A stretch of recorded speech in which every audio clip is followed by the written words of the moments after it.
Hi everyone, and welcome back to my channel. Today I really wanted to talk about Clair Obscur's Expedition 33. It is a video game title that is set to come out in 2025 from the team Sandfall Interactive, and this is a team that has been said to be very inspired by Final Fantasy, Persona, and other JRPGs alike.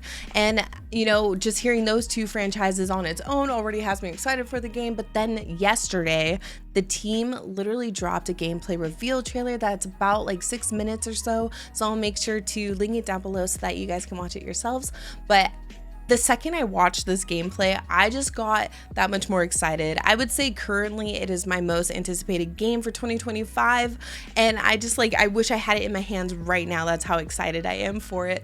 To the point where I literally messaged a few friends and I was like, you need to stop everything you're doing right now and you need to watch this gameplay trailer because this looks amazing. But I'm really stoked for it, and I felt like today it'd be a perfect time while I'm really hyped on the train to just talk about my first impressions of the gameplay trailer, and I would love to share it with you guys. So make sure if you guys have any thoughts about this game yourselves to write them down in the comments because I would love to chat about it. So yeah, let's get into it.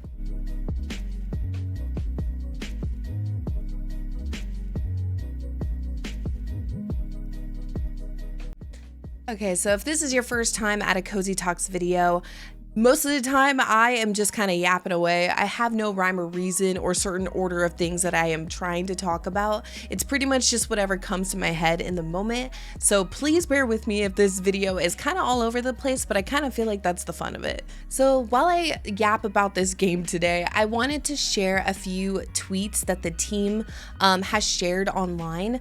It kind of gives a little bit more context to this gameplay reveal as is and just the game as a whole. And I felt like it'd be some good information to share with anyone else if they possibly didn't see these. But they start off by saying, once a year, the paintress awakens and marks her cursed number upon a monolith. Everyone of that age is erased from eternity. With each passing year, the number ticks down and a brave group sets out to stop her. I am so intrigued by this story premise because it sounds like definitely something that I could never imagine on my own. But it's really interesting to see that there's definitely this journey that our group of, characters eventually is going to embark on. Something that feels like is going to matter a lot to our characters. So I'm already really intrigued of the main plot itself and to see like what is going to happen in between those moments.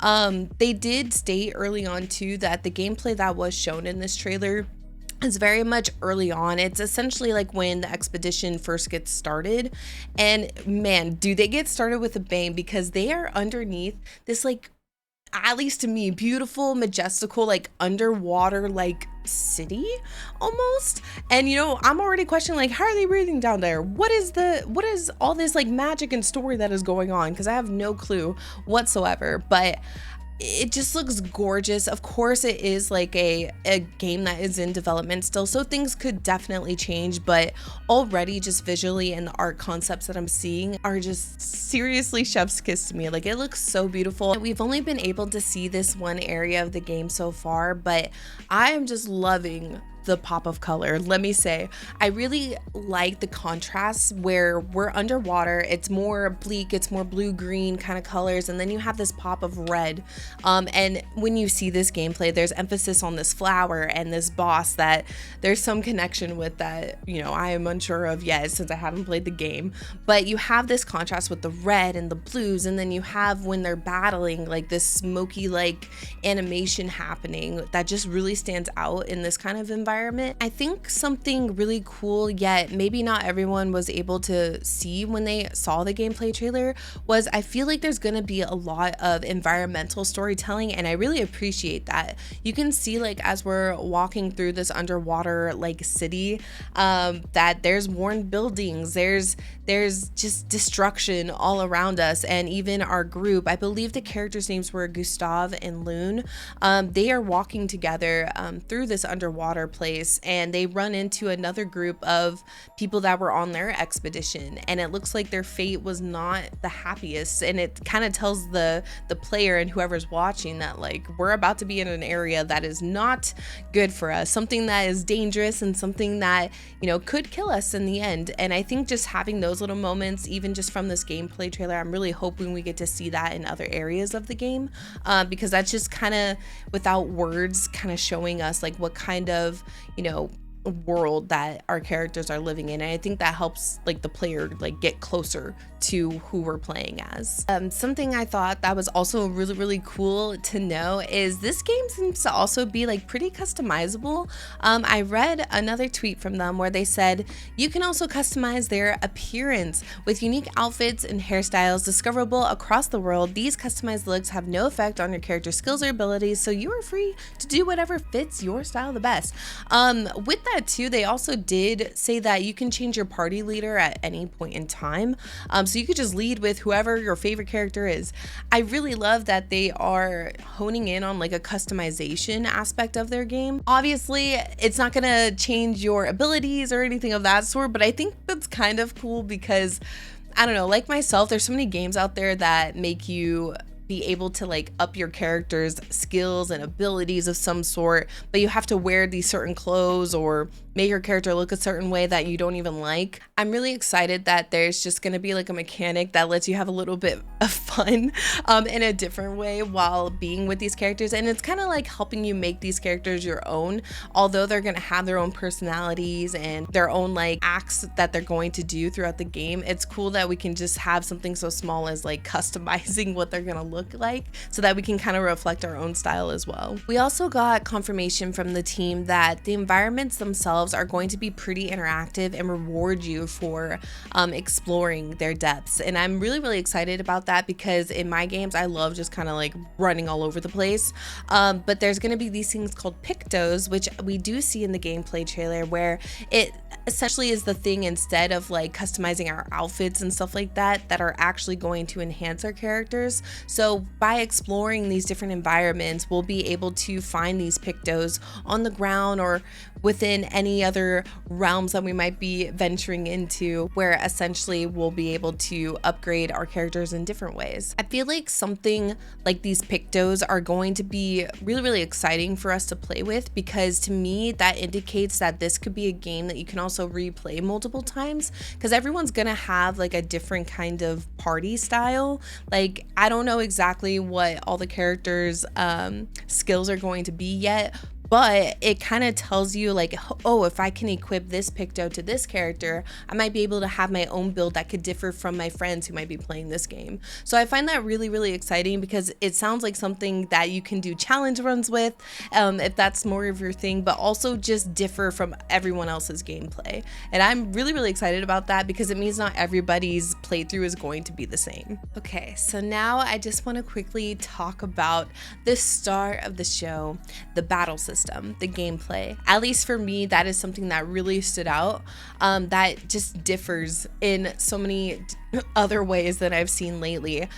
I have always loved turn-based games, and I know they've kind of fallen off for a lot of people. I can't tell you how many people I've talked to where they literally just do not like turn-based. They don't want to give it a try. They think it looks boring. Where like me, I'm like, oh, what do you mean? It sounds so strategic. Like, you got to think of what you're gonna do with all your characters and the lineup of them and all this stuff. So I'm always down for it, but I know there's a lot of people out there that just do not care for turn-based in the slightest. So when they hear turn-based, they are just like, I'm out. I'm not gonna play this game. Looks cool, not for me.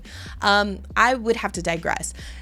For me, something that I think is just really exciting is it's definitely a different take on turn-based than I've personally seen thus far, and I hope that this like encourages other people to, you know, have these turn-based games and put their own spin on it, because I think that's something that's going to help innovate turn-based games in general if people are feeling like they are boring or they're slow or whatever else people may say. But For Sandfall, they are saying that their battle system is what they call a reactive turn-based, where you'll need to input commands when you attack, but also remain reactive while as enemies attack to effectively defend your party from damage. Players take turns attacking or defending with the turn order displayed on the left side of the screen. So we do see this within the gameplay trailer itself. It looks like on the left-hand side, it has a very old school-esque kind of line of where you'll see like which character is going to be going next. You can see this in games like Octopath Traveler. You can go all the way back to like Final Fantasy X, and they have the same kind of system, as well as many other RPGs within our times thus far. But I think it's really cool. They bringing something that has been seen before. It's nothing new necessarily, but then you have this reactive battle system that they are talking about, where it looks like it is a turn-based game at heart. You pick what the boss's weaknesses are gonna be, or the enemy, and you pick whatever you want your character to do. But something that I find really interesting is once you pick that skill or attack that you plan on doing, it looks like the reactive part is, as you can see on the screen, it's like you're gonna hit the button like an X and you have to hit it within the time frame. It looks like we're gonna have pretty much like regular attacks and then these skill-based attacks, where if you look under like your character's little grid at the bottom, I see like a blue line. I'm gonna guess that that's gonna be like your action point system, like your AP, and that you'll recover some like every turn or so. I believe that's what they said on their Twitter, but it looks like you're gonna be able to do higher based attacks based off of those, so you will have to still be strategic in what you're doing. But it's really, really cool because they also noted as well, similarly, when an enemy attacks, you'll need to time your inputs to minimize damage. The timing window for these inputs varies. Dodging has a larger window, allowing you to evade the attack entirely, while parrying has a tighter window that negates damage and can trigger a powerful counterattack if you successfully parry the entire enemy combo. I find that honestly so fun, because lately, shameless plug, I know, but on my Twitch channel, I've been playing a lot of Sekiro for the first time. And if you don't know, parrying is what that game is all about, and like being reactive with the parrying.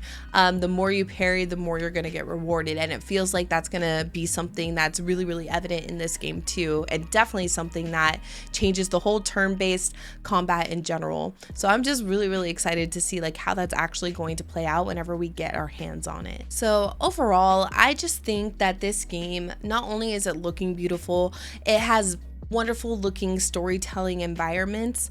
It also, just the combat system alone is probably what I'm most excited for, because it's mixing like so many different genres together. I really hope that people do check out this game, and I have so much hope that this game is going to be amazing when it comes out in 2025. But these are just kind of my first impressions of the game so far. Very, very quick little video I wanted to make here just to like kind of get all my initial thoughts out onto the table. But I am so, so excited, and I hope you guys are too. Please let me know down in the comments how you guys feel about this game, and make sure you watch the original trailer once again. If you like this video and you like other kind of lifestyle videos or gaming video related things, then make sure you subscribe to my channel, and I will see you guys next time. Bye!